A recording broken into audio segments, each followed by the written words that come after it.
Hello जी प्यारे बच्चों, कैसे हाल चाल हैं आप सभी लोगों के। तो आज बच्चों हम स्टार्ट करते हैं ईएमआई इलेक्ट्रोमैग्नेटिक इंडक्शन विद्युत चुंबकीय प्रेरण का थर्ड पार्ट, मतलब तीसरा वीडियो। तो ये है हमारा पार्ट नंबर 3। ठीक है, इसमें किसी भी चीज़ को डिस्कस करने से पहले पिछले वीडियो तक जो हमने डिस्कस किया थोड़ा सा शॉर्ट में उसको रिवाइज करना ज़रूरी है आगे की चीज़ों को समझने के लिए। ठीक है, लेंज लॉ जो हमने डिस्कस किया था, एनर्जी कंजर्वेशन ऊर्जा संरक्षण के नियम की बात करता है, उसको हमने कॉन्सेप्चुअली प्रूव कर लिया था कि मैग्नेट है, मतलब चुंबक है, उसको पास लेकर के आएंगे या दूर लेकर के जाएंगे तो नॉर्थ पोल या साउथ पोल बनेगा, वर्क करना पड़ेगा, कार्य करना पड़ेगा। रिजल्ट उसका ये हुआ कि हमको सर्किट में इलेक्ट्रिकल एनर्जी मतलब विद्युत ऊर्जा मिल गई। तो वो जो हमने वर्क किया था वो इलेक्ट्रिकल एनर्जी में कन्वर्ट हुआ, किया गया कार्य विद्युत ऊर्जा में परिवर्तित हो गया था। तो ऊर्जा संरक्षण मतलब एनर्जी कंजर्वेशन की बात होगी। अब बोर्ड के पॉइंट ऑफ व्यू से अगर बात की जाए ना, तो लेंज का नियम ऊर्जा संरक्षण के नियम की पालना करता है, मतलब एनर्जी कंजर्वेशन को फॉलो करता है। इसको मैथमेटिकली भी प्रूव करना होता है। तो हम याद करते हैं एक डेरिवेशन जो हमने किया था कि एक चालक छड़ को एक समान चुंबकीय क्षेत्र में गति कराते हैं, एक कंडक्टिंग रोड को यूनिफॉर्म मैग्नेटिक फील्ड में मोशन कराया, तो उसमें जो ईएमएफ इंड्यूस हुआ था, मतलब जो विद्युत वागबल प्रेरित हुआ था, वो E=VBL हमारा आया था ना। थोड़ा सा याद करने की कोशिश करें हम उसको एक बार। तो इस तरह से हमने दो पटरियाँ ले ली थी। यहाँ पर हमने हमारी कंडक्टिंग रोड मतलब चालक छड़ को रख दिया था। ठीक है, इन दोनों के बीच में यहाँ पर हमने एक गैल्वेनोमीटर को कनेक्ट कर दिया था।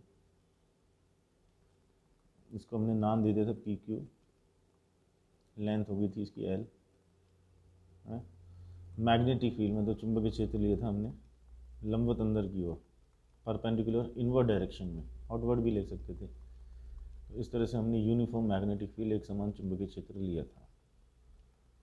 और ये जो हमारी चालक छड़ मतलब कंडक्टिंग रोड है, वो हमने मैग्नेटिक फील्ड में राइट साइड में v रफ्तार से जाती हुई मानी थी। ये हमने इसकी इधर की तरफ रफ्तार ले ली थी v। ठीक है, तो जो इसमें ईएमएफ इंड्यूस हुआ, मतलब जो विद्युत वागबल प्रेरित हुआ, वो हमको E=VBL मिला। अब अगर हम इस सर्किट का रेजिस्टेंस R मान करके चलें, प्रतिरोध R मान करके चले, तो हम I=E/R कह सकते हैं। तो हमको I=VBL/R ये मिला। आपको याद हो तो मैंने कहा भी था कि आई का ये जो एक्सप्रेशन है इसको थोड़ा सा याद रखना, आगे हमारे काम आने वाला है, आज उसकी ज़रूरत है। तो I=VBL/R ये हो गया इंड्यूस्ड करंट मतलब प्रेरित धारा। अब इससे आगे की बात जो देखने वाली है कि यहाँ पर लेंज लॉ किस तरीके से एनर्जी कंजर्वेशन मतलब ऊर्जा संरक्षण के नियम की पालना कर रहा है। इस चीज़ को मैथमेटिकली एक बार हम प्रूव करते हैं।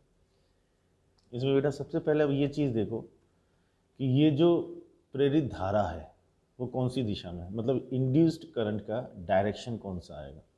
इसका एक बहुत सिंपल सा तरीका मैंने आप लोगों को बताया था कि अगर मैग्नेटिक फ्लक्स बढ़ता है तो इंड्यूस्ड करंट उसको घटाना चाहता है, और अगर घटता है तो इंड्यूस्ड करंट उसको बढ़ाना चाहता है। मतलब चुंबकीय फ्लक्स अगर बढ़ेगा तो प्रेरित धारा उसको घटाना चाहती है, और अगर वो फ्लक्स घटेगा तो प्रेरित धारा उसको बढ़ाना चाहती है। हम इस चालक छड़ को या कंडक्टिंग रोड को राइट साइड में लेकर के जा रहे हैं, तो ये जो हमारा पोर्शन है, ये जो लूप है,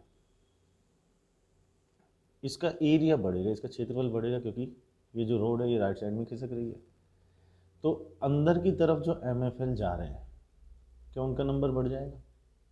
अब MFL का नंबर बढ़ जाएगा तो इंड्यूस्ड करंट क्या चाहेगा कि नंबर घट जाए। तो इंड्यूस्ड करंट की वजह से मैग्नेटिक फील्ड कौन से डायरेक्शन में आना चाहिए? प्रेरित धारा की वजह से चुंबकीय क्षेत्र की दिशा कौन सी होनी चाहिए? बाहर की तरफ, मतलब MFL बाहर की तरफ आनी चाहिए ड्यू टू इंड्यूस्ड करंट। प्रेरित धारा की वजह से जो चुंबकीय क्षेत्र रेखाएं हैं वो हमको बाहर की तरफ मिलनी चाहिए। ठीक है, इसका मतलब जो इंड्यूस्ड करंट है वो इस तरह से होना चाहिए। प्रेरित धारा हमको इस तरह से मिलनी चाहिए। अब चेक करके देखो, राइट हैंड थंब रूल लगाओ, दाहिने हाथ के अंगूठे का नियम, for the direction of magnetic field, चुंबकीय क्षेत्र की दिशा के लिए, कि एंटी क्लॉकवाइज डायरेक्शन में अगर मैं करंट लूँगा वामावर्त दिशा में, तो क्या मैग्नेटिक फील्ड बाहर की तरफ आएगा? आएगा। तो ये हमारा इंड्यूस्ड करंट हो गया। ठीक, अब इसमें चेन से चेन कनेक्ट करते हुए चलो कि ये जो इंड्यूस करंट, ये प्रेरित धारा, ये इस तरह से एंटी क्लॉकवाइज है। इसका मतलब ये जो हमारी कंडक्टिंग रोड है, चालक छड़ है, उसमें जो करंट है वो इस डायरेक्शन में है। अब इस सिचुएशन को अगर मैं ध्यान से देखूं तो ये कुछ मैग्नेटिक इफेक्ट ऑफ करंट में पड़ी हुई सिचुएशन बन गई कि एक करंट कैरिंग वायर है, एक चालक तार है जिसमें से धारा प्रवाहित हो रही है, और उसको हमने लंबवत चुंबकीय क्षेत्र मतलब परपेंडिकुलर मैग्नेटिक फील्ड में रखा हुआ है। ठीक है, तो मैग्नेटिक फील्ड की वजह से इस पर एक फोर्स लगता है, चुंबकीय क्षेत्र इस पर एक बल लगाता है ना। वो एक्सप्रेशन अगर हम याद करें तो F इक्वल्स टू बिल आता था, शायद याद आया। ठीक है, तो अब इस पर मैग्नेटिक फील्ड की वजह से जो फोर्स लगेगा वो बिल लगेगा। And what will be the direction of this force, इस बल की दिशा कौन सी आएगी बेटा, तो हम लिखेंगे F equals to I L cross B. यहाँ से हम फोर्स का डायरेक्शन निकाल सकते हैं, बल की दिशा निकाल सकते हैं। L will be taken in the direction of the current, मतलब हम धारा को लेंगे, L को लेंगे धारा की दिशा में, तो L वेक्टर ऊपर की तरफ हो गया, B वेक्टर अंदर की तरफ हो गया। क्रॉस प्रोडक्ट का राइट हैंड थंब रूल लगाते हैं, सदिश गुणनफल का दाहिने हाथ के अंगूठे का नियम। L की तरफ अंगुली को रख करके B की तरफ अगर मैं मोड़ दूँ तो अंगूठे से डायरेक्शन कौन सा आएगा, ये वाला आएगा। तो मैग्नेटिक फील्ड की वजह से जो फोर्स लगा, चुंबकीय क्षेत्र की वजह से जो बल लगा, वो लेफ्ट साइड में लगा। L क्रॉस B करके देखो आप प्रैक्टिकली, फोर्स इस डायरेक्शन में आ गया। अब इस सिचुएशन का एनालिसिस अगर हम करें तो मैग्नेटिक फील्ड लेफ्ट साइड में फोर्स लगा रहा है, मतलब चुंबकीय क्षेत्र बाईं तरफ बल लगा रहा है, और हम कह रहे हैं कि हमारी जो कंडक्टिंग रोड है वो राइट साइड में कांस्टेंट वेलोसिटी v से चल रही है, चालक छड़ एक नियत वेग से राइट साइड में जा रही है। ठीक है, इस सिचुएशन को समझो, इस मैकेनिक्स को समझो कि मैग्नेटिक फील्ड लेफ्ट साइड में कोई फोर्स लगा रहा है और वो चालक छड़ या कंडक्टिंग रोड राइट साइड में कांस्टेंट वेलोसिटी से जा रही है। कांस्टेंट वेलोसिटी नियत वेग से जाने का मतलब ये हुआ कि net force on the conducting road must be zero, कि चालक छड़ पर नेट फोर्स जीरो होना चाहिए। इसका मतलब इसको राइट साइड में कांस्टेंट रफ्तार से चलाने के लिए हमें राइट साइड में एक एक्सटर्नल फोर्स लगाना पड़ेगा, and that external force must be equals to the force applied due to magnetic field. चुंबकीय क्षेत्र की वजह से बाईं ओर जो बल लग रहा है उसके बराबर एक बल हमको दाईं ओर लगाना पड़ेगा। तो F external equals to F and that is equals to BIL. ठीक बात है यहाँ तक।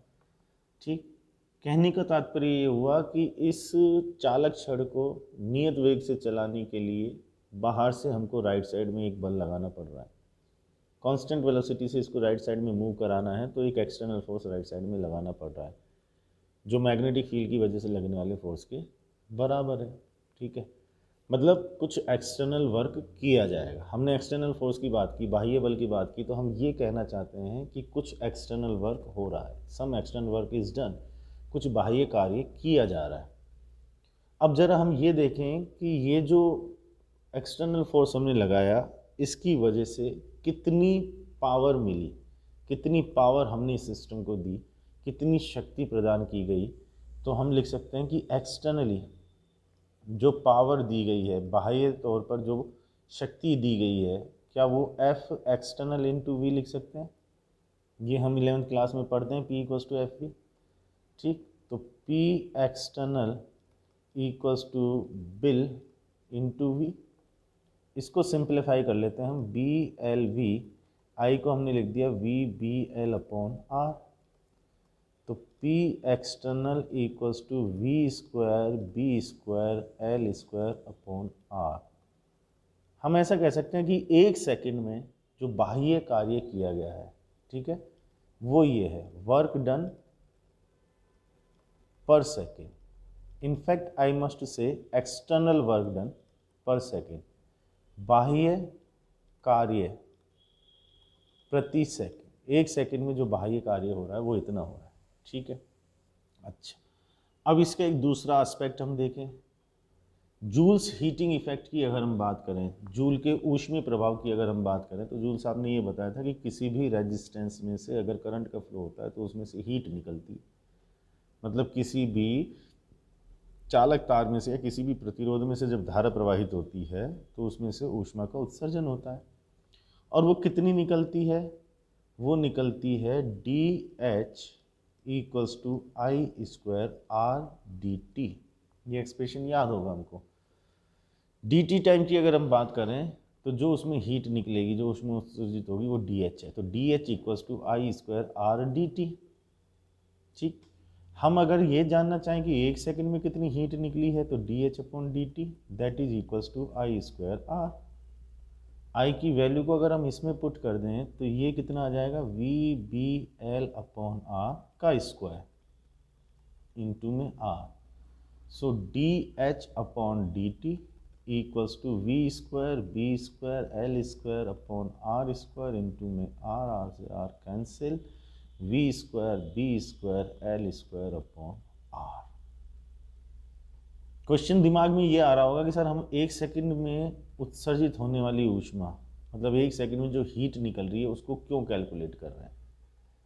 ठीक है, कनेक्टिविटी अभी इस चीज़ के बीच में हम लॉजिकली भी देखेंगे, पहले एक्सप्रेशन के हिसाब से बात कर लें।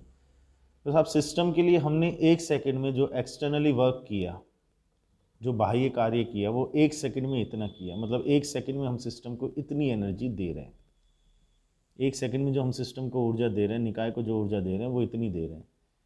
ऑन द अदर साइड हम ये कह रहे हैं कि 1 सेकंड में सिस्टम से या निकाय से जो हीट निकल रही है, जो ऊष्मा निकल रही है 1 सेकंड में, वो इतनी निकल रही है। क्या ये दोनों चीज़ें इक्वल है? ये दोनों चीज़ें इक्वल है। ठीक है, तो अब कनेक्टिविटी क्या हुई कि हमने 1 सेकंड में जितना भी वर्क सिस्टम के लिए किया, that work is converted in the form of the heat. कि हमने इस निकाय के लिए जो भी बाह्य कार्य किया, वो इस निकाय से ऊष्मा के रूप में उत्सर्जित हुआ। 1 सेकंड में हमने जो वर्क किया और 1 सेकंड में जो हीट निकली, वो दोनों इक्वल आ रहे हैं। मतलब जितना कार्य किया उतनी ऊष्मा उत्सर्जित हुई। एनर्जी कंजर्वेशन यहाँ पर एप्लीकेबल है। ठीक है, अब इसको थोड़ा सा और लॉजिकली अपन समझने की कोशिश करते हैं। मैं थोड़ा सा और एक्सप्लेन करता हूँ आपको इस चीज़ को, कि जब तक हम एक्सटर्नल फोर्स नहीं लगाएंगे तब तक ये कांस्टेंट वेलोसिटी से कंडक्टिंग रोड नहीं खिसकेगी। बाह्य बल लगाया तो ये चालक छड़ नियत वेग से चल रही है तो फ्लक्स में चेंज आ रहा है, फ्लक्स में परिवर्तन आ रहा है।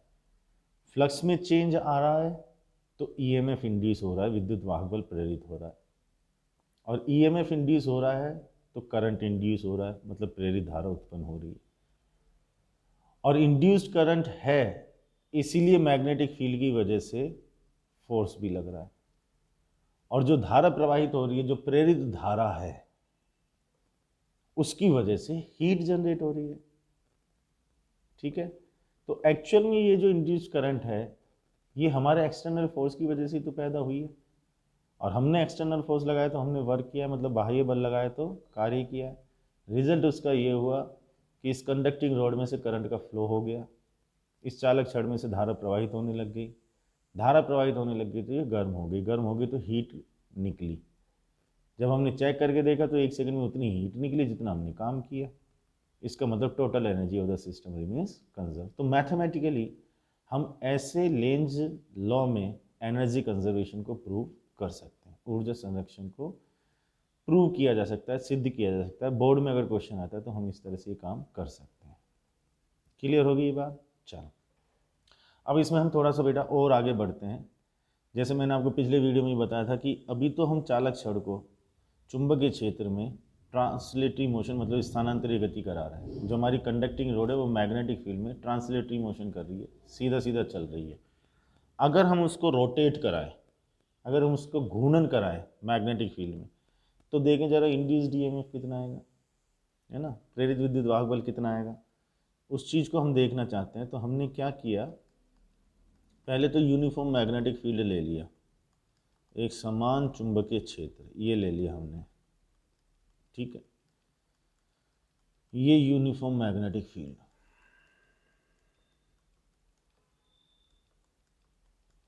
और इसमें हमने ये एक कंडक्टिंग रोड ले ली, चालक छड़ ले ली,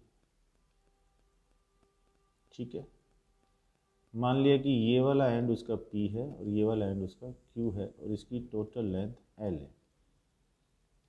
अब हमने क्या किया कि P पॉइंट से, मतलब इस एंड से जो एक एक्सिस पास हो रहा है, जो एक अक्ष पास हो रहा है, कौन सा, प्लेन के परपेंडिकुलर, मतलब इस स्क्रीन के परपेंडिकुलर, ठीक है ना। इस स्क्रीन के परपेंडिकुलर यहाँ से जो एक्सिस पास हो रहा है उसके अबाउट हमने इस रोड को इस तरह से रोटेट कराया। तो ये जो डॉट डॉट डॉट डॉट से मैं पाथ दिखा रहा हूँ ये किसका है, ये जो हमारा Q पॉइंट है, ये इस तरह से इस सर्कुलर पाथ में घूमेगा, बिल्कुल घूमेगा। अब देखते ही अगर हम ये पता लगाना चाहें कि due to this rotation EMF induce हो रहा है क्या, मतलब इस घूर्णन की वजह से क्या विद्युत वाहक बल प्रेरित होगा, तो मैंने इसको एक बहुत सिंपल सा तरीका आप लोगों को बताया था, ट्रिक आप लोगों को बताई थी कि अगर मोशन की वजह से MFL कट हो रही हो, चुंबकीय क्षेत्र रेखाएं कट रही हों गति की वजह से, तो EMF इंड्यूस होगा।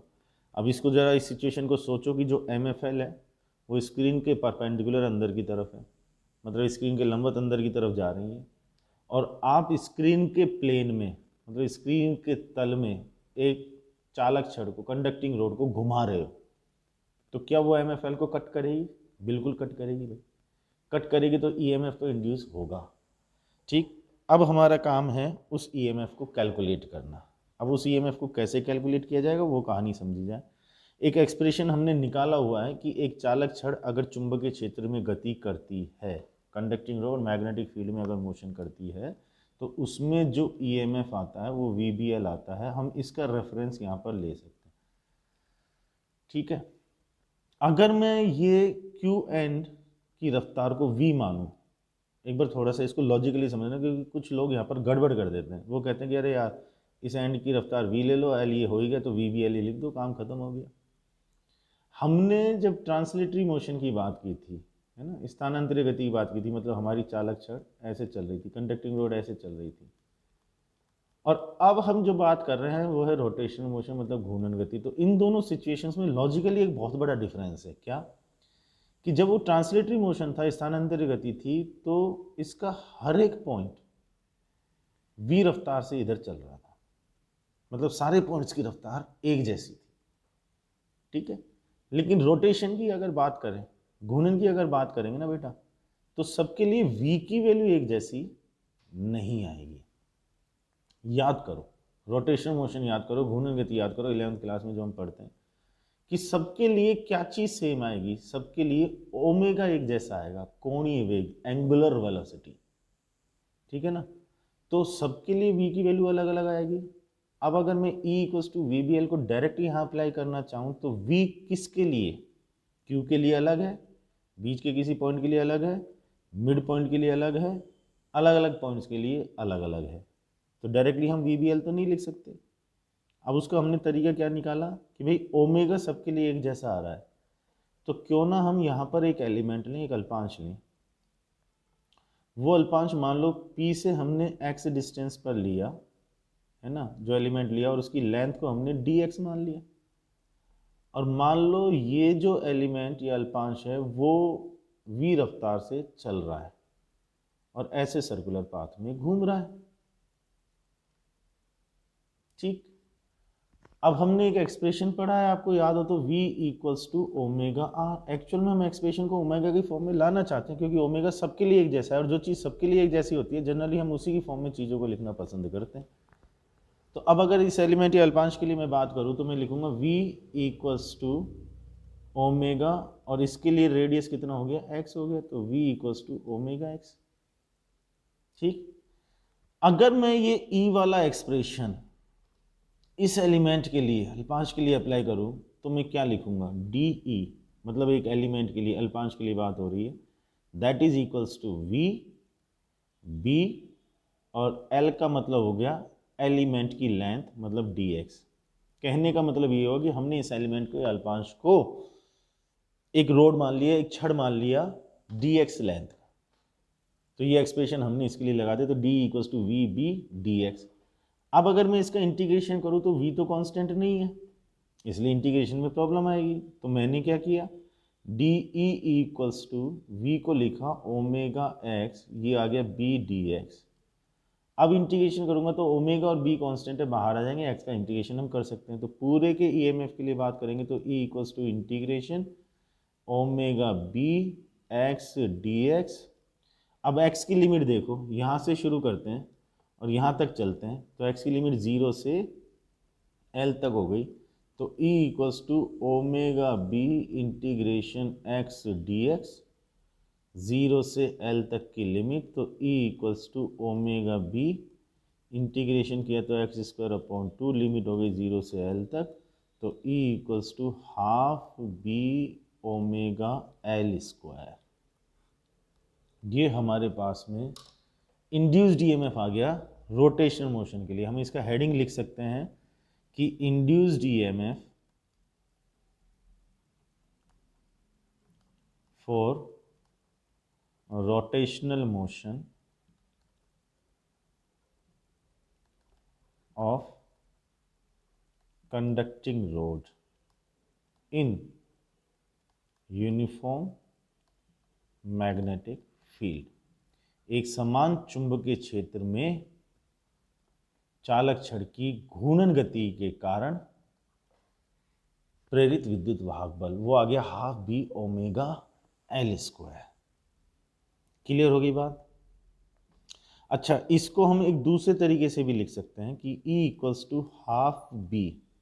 याद करो, हम ओमेगा को 2 पाई एफ लिख सकते हैं, where F is the frequency of rotation, घूर्णन की आवृत्ति, इनटू में एल स्क्वायर, 2 से 2 कैंसिल हो गया, तो ये इक्वल्स टू आ गया B pi L square F. Pi L square क्या है? ये एरिया। पाई एल स्क्वायर क्या है? एरिया।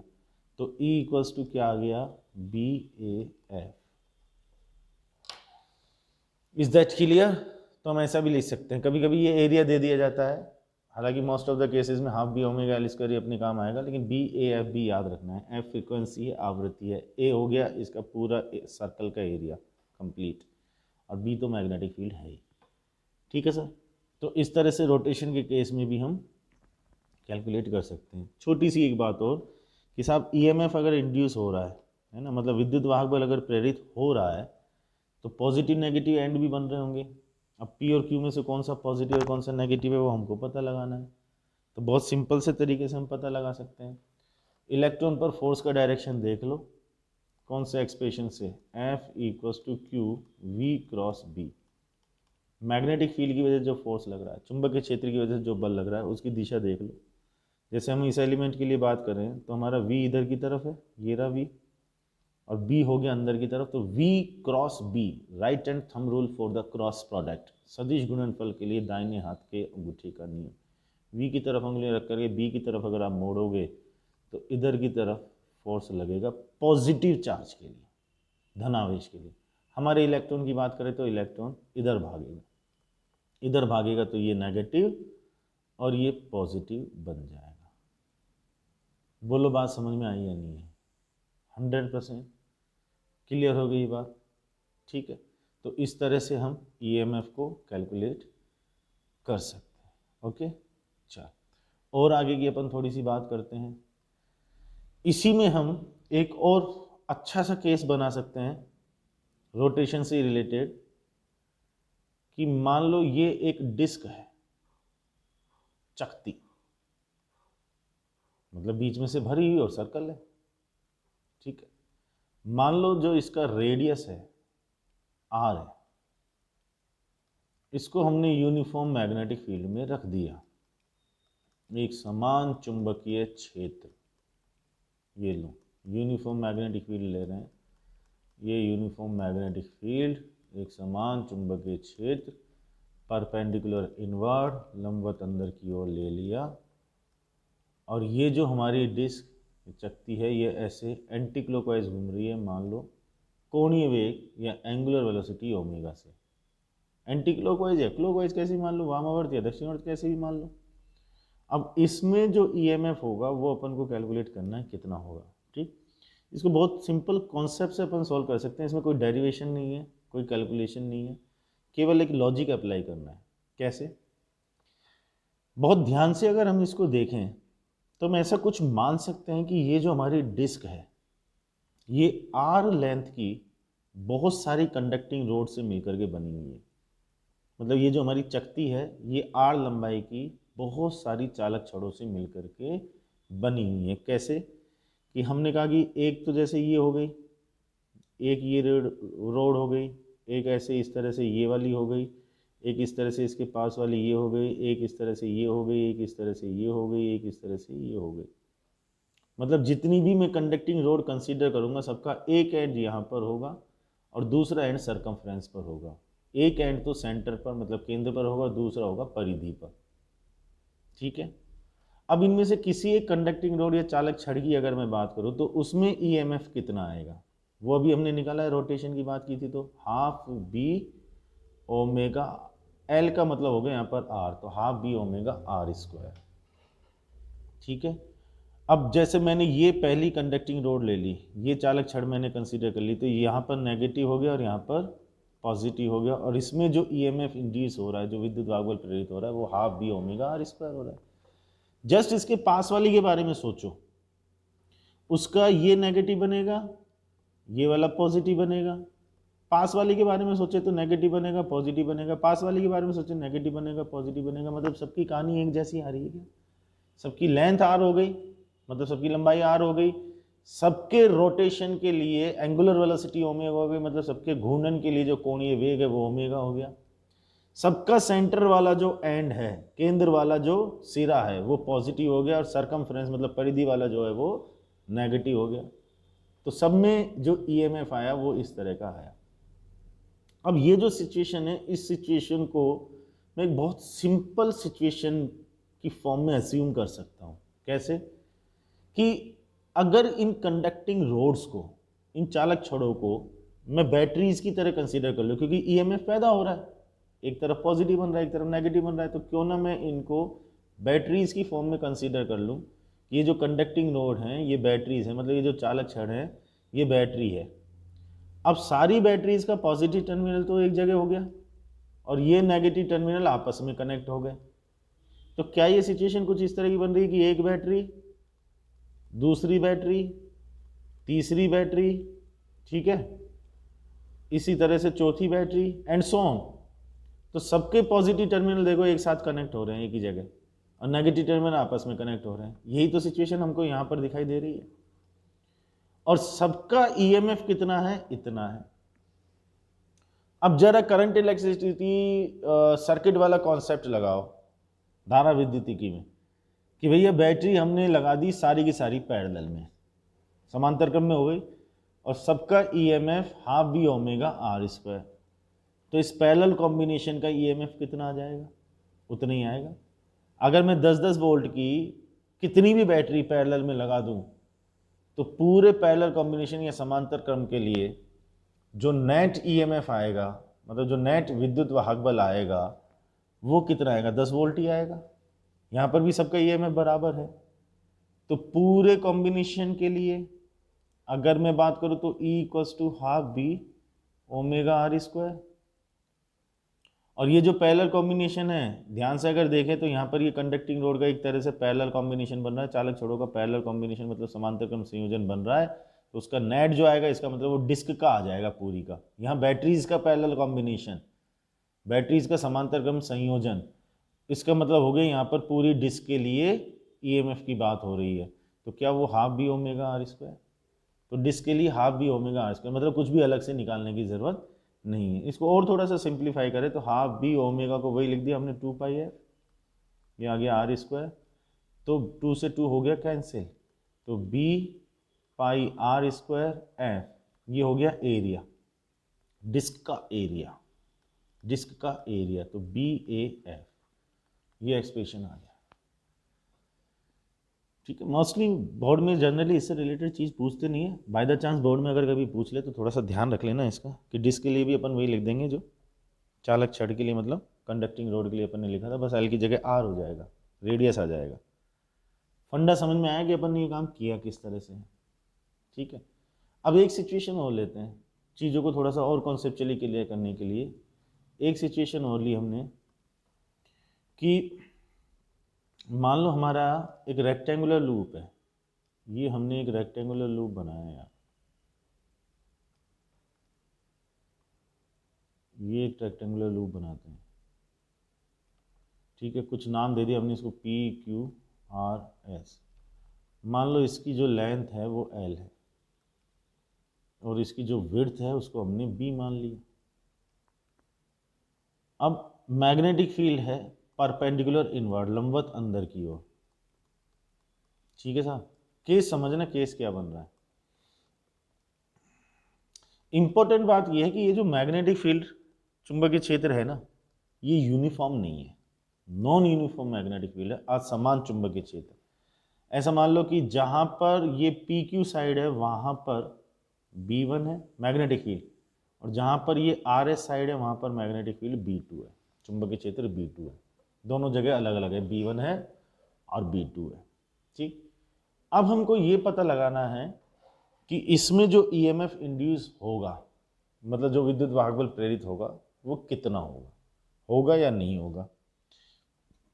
एक बार इस सिचुएशन को एक नॉर्मल सिचुएशन से कंपेयर करो तो थोड़ा सा ज़्यादा अच्छे तरीके से अपन फील कर पाएंगे इस चीज़ को कि अगर यूनिफॉर्म मैग्नेटिक फील्ड होता तो क्या होता। उस सिचुएशन को अगर हम समझ जाएंगे तो नॉन यूनिफॉर्म वाली भी समझ जाएंगे कि ये यूनिफॉर्म मैग्नेटिक फील्ड है भाई, B, ठीक है, PQRS। अब B यहाँ पर भी B है और यहाँ पर भी B है, हम इसको V से इधर की तरफ खिसका रहे हैं पूरे लूप को। ये हमने लेंथ ले ली है, लंबाई ले ली है, कितनी ले ली है भाई, L ले ली है। इसकी विड्थ ले ली है, कितनी ले ली है भाई, B ले ली है। पूरे को V से हम राइट साइड में खिसका रहे हैं, ठीक है। अब यहाँ पर EMF इंड्यूस होगा या नहीं होगा, दो तरीके से पता लगा सकते हैं। कैसे, हमने इसको 4 पोर्शंस में डिवाइड कर दिया। हमने कह दिया 4 वायर हैं अलग अलग, 4 तार हैं, PQ, QR, RS और SP। PQ की अगर हम बात करें तो ये इधर की तरफ V से जा रहा है। क्या इस तरह की सिचुएशन हम डील कर चुके हैं पहले कि एक चालक छड़ है, कंडक्टिंग रोड है, V रफ्तार से चल रही है, मैग्नेटिक फील्ड लंबवत अंदर की ओर परपेंडिकुलर इनवर्ड। तो इसमें EMF कितना आएगा, डायरेक्ट लिख सकता हूँ E = VBL। किया हुआ ये काम तो हमने। जरा पॉजिटिव नेगेटिव और देख लो, कौन सा पॉजिटिव बनेगा कौन सा नेगेटिव बनेगा।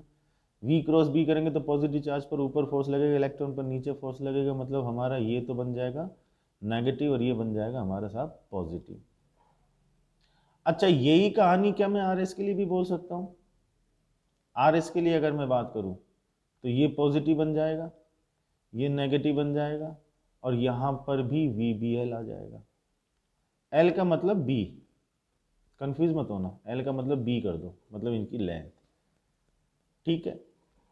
QR के लिए अगर हम बात करें तो QR इधर की तरफ जा रहा है और मैग्नेटिक फील्ड अंदर की तरफ है। क्या इसकी वजह से MFL कट होंगी, चुंबकीय क्षेत्र रेखाएं कटेंगी? नहीं कटेंगी।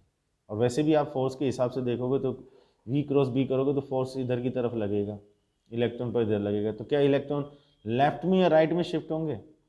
इलेक्ट्रॉन्स पर लेफ्ट या राइट में फोर्स ही नहीं लगेगा। V क्रॉस B करके देख लो, V राइट में हो गया, B अंदर की तरफ हो गया, V क्रॉस B किया तो पॉजिटिव चार्ज के लिए फोर्स ऊपर आया, नेगेटिव के लिए नीचे की तरफ आया। इलेक्ट्रॉन की शिफ्टिंग Q या R की तरफ हो रही है क्या? क्या इलेक्ट्रॉन Q या R की तरफ जा रहे हैं? नहीं जा रहे। तो इसका मतलब यहाँ पर तो EMF पैदा ही नहीं होगा, मतलब E की वैल्यू 0। और वही कहानी इसके लिए हो जाएगी, तो E = 0, ठीक। अब नेट EMF अगर हम कैलकुलेट करना चाहें तो फिर वही बैटरी वाला केस समझ लो। क्या समझ लो कि यहाँ पर एक बैटरी है जिसका पॉजिटिव टर्मिनल ऊपर है, नेगेटिव टर्मिनल नीचे है, उसका EMF E = VBL है। ऐसे यहाँ पर एक बैटरी है, उसका पॉजिटिव ऊपर है, नेगेटिव नीचे है, उसका EMF भी VBL है। दोनों को आपस में हमने कनेक्ट कर दिया, पॉजिटिव पॉजिटिव आपस में कनेक्ट हो गए, नेगेटिव नेगेटिव आपस में कनेक्ट हो गए, तो नेट EMF कितना आ जाएगा? 0 इस सीरीज कॉम्बिनेशन के लिए। तो E की वैल्यू 0 हो जाएगी। बोलो बात समझ में आई? मतलब ये सिचुएशन बन गई कि एक बैटरी ये, इसका EMF VBL, इसका EMF भी VBL, अब नेट ईएमएफ क्या लिखोगे, पॉजिटिव और पॉजिटिव टर्मिनल आपस में भिड़े होते हैं तो दोनों के ईएमएफ का डिफरेंस लेते हैं भाई, डिफरेंस लेंगे तो जीरो आ जाएगा। तो नेट ईएमएफ कितना आ गया, E net is equals to zero. इसको अब एक दूसरे लॉजिक से भी सोच सकते हैं अपन, कैसे कि ये जो हमारा रेक्टेंगुलर लूप है, आयताकार लूप है, ये राइट साइड में वी से जा रहा है, अभी ये यहाँ पर है, कुछ टाइम के बाद में सिचुएशन क्या बनी कि भाई ये वाली साइड यहाँ आ गई और ये वाली जो साइड है ये यहाँ कहीं आ गई, मतलब लूप थोड़ा सा आगे खिसक गया। आप पहले वाली सिचुएशन में देखो, ये एरिया लोगे फ्लक्स के लिए, क्षेत्रफल, और जब ये वाली साइड यहाँ पहुँच गई, ये वाली साइड यहाँ पहुँच गई, तो आप फ्लक्स के लिए यहाँ से शुरू करके और यहाँ तक का एरिया लोगे। क्या एरिया में कोई चेंज आया है क्या? लूप का एरिया तो जो पहले था वही बाद में भी, पहले एक जगह पर था, अब थोड़ा सा आगे खिसक गया। टोटल एरिया तो वही है ना जिसमें से एमएफएल पास हो रही है, एरिया में तो कहीं कोई चेंज नहीं आया, नहीं आया। दूसरी बात, क्या मैग्नेटिक फील्ड में कहीं कोई चेंज है, चुंबकीय क्षेत्र में कहीं कोई परिवर्तन है? हमने कहा साहब यूनिफॉर्म मैग्नेटिक फील्ड है, एक समान चुंबकीय क्षेत्र है, जितना पहली वाली पोजीशन पर था उतना ही बाद वाली पोजीशन पर है। ना मैग्नेटिक फील्ड में कोई चेंज है, ना एरिया में कोई चेंज है, ना एंगल में कोई चेंज है। तो क्या फ्लक्स में कोई चेंज आएगा? नहीं आएगा। फ्लक्स में कोई चेंज नहीं आएगा तो क्या ईएमएफ इंड्यूस होना चाहिए? नहीं होना चाहिए, जीरो आना चाहिए, जीरो आ रहा है। अब ये जो सिंपल सी हमने एक सिचुएशन ले ली, इस सिचुएशन को हम काम में ले सकते हैं नॉन यूनिफॉर्म मैग्नेटिक फील्ड वाली, ये जो हमारी सिचुएशन है इसमें, ठीक है ना। कैसे? मैं तो आपको एडवाइस करूंगा कि ईएमएफ कैलकुलेट कर लो, सबका अलग अलग, काम हो जाएगा आसान। पीक्यू के लिए अगर हम बात करेंगे तो ईएमएफ लिखेंगे, इसको वी से हम इधर की तरफ लेकर के जा रहे हैं, तो हम इसके लिए ईएमएफ लिखेंगे वी B1, L का मतलब हो गया बी, स्मॉल बी।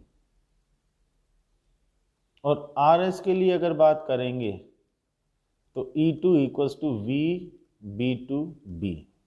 बोलो हाँ या ना, आ रही है ये बात समझ में या नहीं आ रही? इसके लिए तो कुछ आएगा नहीं ईएमएफ, अभी हमने जैसे चर्चा की थी, इसके लिए भी ईएमएफ कितना आएगा? जीरो।